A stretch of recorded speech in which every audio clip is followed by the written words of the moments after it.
पानी घेर 22 परिवार असराए वर्षा हेले राउरकेला बालुघाट बस्ती जलमग्न हो पड़े आ गतकाली वर्षार बेहाल हो जाता राउरकेला सहर विभिन्न अंचल आज भी पानी घेर रही 22 परिवार गतकाली प्रबल वर्षा जो मंदिरा डैम्र 9टी गेट खोलिबा परे फुलीची ब्राह्मणी फल बालुघाट बस्ती जलमग्न हो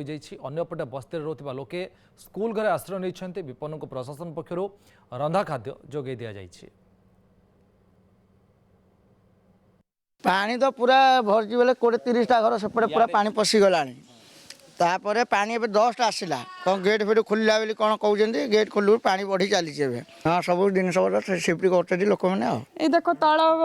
घर तक समस्ते किए कौटी गोटे गोटे अच्छा पानी पशिले साप बिछा जेहेतु नासेना अच्छा छोट छुआ मैंने अच्छा